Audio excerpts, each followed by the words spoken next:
we want to make sure that obvious cases of discrimination can still be addressed appropriately.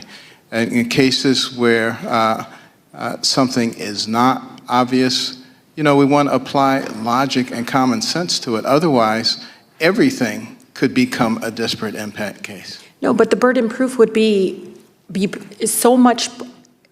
I mean, the complete intention is to show that the impact of the act or the structure that's in place that's discriminatory against the families. Unbelievable. What happens when a member of the squad tries to lecture one of the most brilliant minds in America on common sense? Today, Rashida Tlaib walked straight into a political buzzsaw, and Dr. Ben Carson calmly dismantled her entire argument with simple facts and logic. This is exactly why Americans are fed up with grandstanding and starving for truth.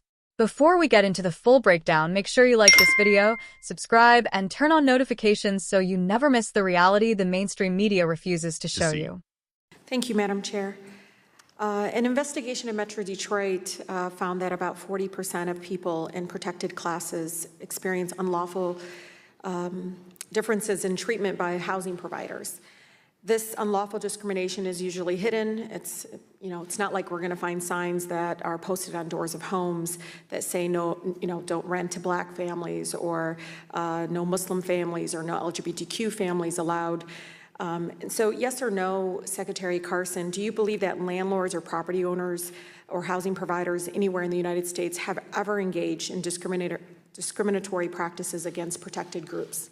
Of course they have, and we strongly oppose that. Yes or no, Secretary Carson, do you believe that there should be some level of protection to prevent or stop discrimination that is rarely explicit nowadays? Of course there should be.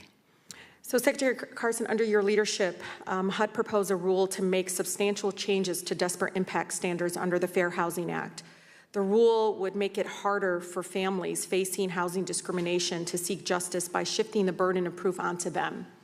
Can you explain why the agency charged with enforcing the Fair Housing Act is proposing to make it more difficult for plaintiffs to bring forward housing discrimination claims under the disparate impact standard? I can probably explain it best by giving you an example. If Congress decided that they wanted to raise the minimum wage to $15 an hour, the people who would be most impacted would be low-skilled individuals. And a lot of those low-skilled individuals would be in the minority classes, and therefore they could bring a disparate impact suit. We want to make sure that obvious cases of discrimination can still be addressed appropriately.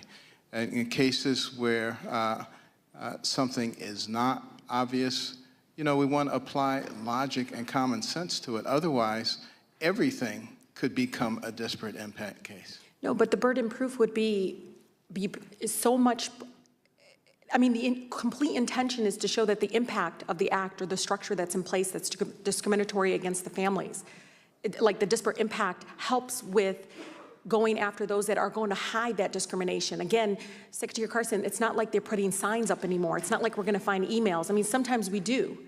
But disparate impact allows people access to that justice to show housing discrimination. So the example, I'm disagreeing with your example in that you're showing that it's because most of the claims that are coming forward are, we still have a huge burden to show that kind of disparate impact. It's not as easy as it's claims. I've had a number of clients and residents that come forward, and we've lost more Black home ownership in Michigan than any other state.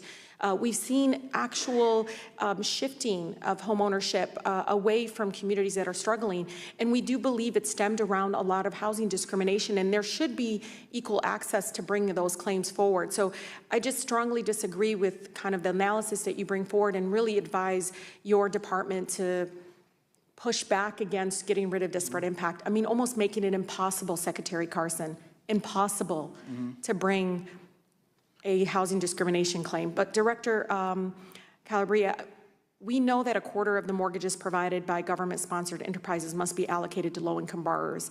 Right. As I know has been discussed, the Treasury Department claimed that in order to protect taxpayers and making housing more affordable, federal housing financing authorities should bring in private lenders to foster competition in the financial system.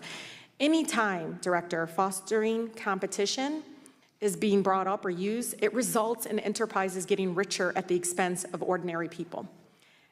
Director Calvert, these private lenders also have an obligation to make a quarter of the mortgages they back to low-income borrowers?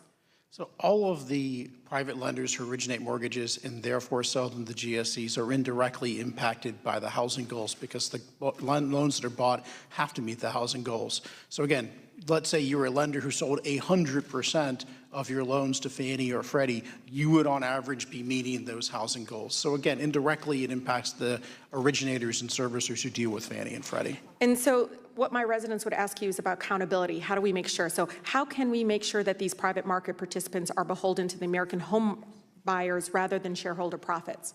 I think that's a great question. We hold the counterparty, so I have no ability to regulate the counterparties to Fannie and Freddie. I regulate directly Fannie and Freddie. And so our accountability is making sure that when Fannie and Freddie meet those goals, they can only meet those goals by having the entities that they buy from. All right, let's break down exactly what we just watched, because this hearing was a perfect example of what's wrong with Congress today. Rashida Tlaib came in with the same squad energy we've seen time and time again. Aggressive, emotional, and completely uninterested in facts. She wasn't asking questions. She was performing. She was trying to build a narrative, a soundbite, something she could turn into a tweet and rake in applause from her activist base. But here's the problem. She picked the wrong person to run that routine on. Dr. Ben Carson is not just some bureaucrat reading off talking points. This is a man who spent decades literally saving lives, a world-renowned neurosurgeon, someone who actually understands logic, systems, consequences, and real-world impact. He's calm, he's steady, and most importantly, he cannot be rattled by political theatrics. Tlaib tried to corner him by implying HUD was weakening discrimination protections, the classic squad playbook. If you don't support my exact policy, then you must be against minorities. She wanted him trapped in a yes-or-no emotional narrative. But Carson didn't bite. Instead, he pulled out one of the cleanest, most devastating examples possible. He said, if Congress raises the minimum wage to $15, the first people to lose their jobs are low-skilled workers, many of whom are minorities. By your logic, Rashida, that would be discrimination too. And right there, her argument collapsed. Carson exposed the fundamental flaw in the entire disparate impact obsession.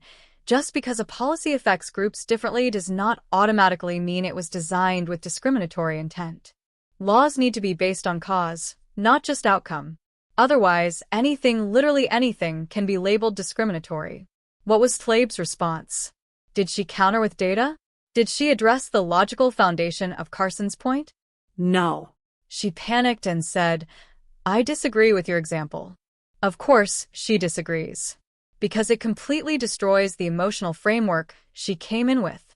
She kept circling back to how discrimination is hidden, how there aren't signs on doors anymore.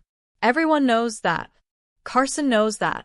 She acted like she was explaining housing discrimination 101 to a man who grew up with nothing, worked his way into the top of the medical field, and served as HUD Secretary.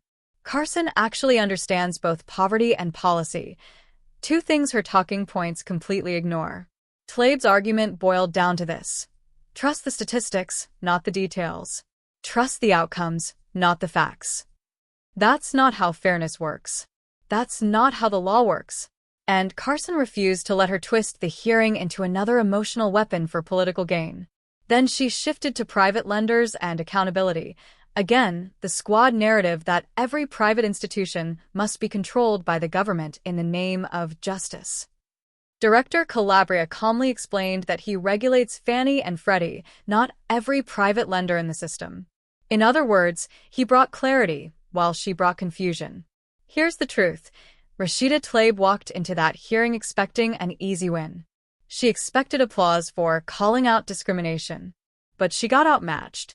Not by aggression, not by loudness, but by logic, calmness, and real-world understanding. Dr. Ben Carson didn't just answer her questions. He exposed how hollow her talking points really are. This is exactly why Americans are exhausted with grandstanding and desperate for leaders who think before they speak. The squad thrives on emotion. Carson thrives on clarity. And today, clarity won.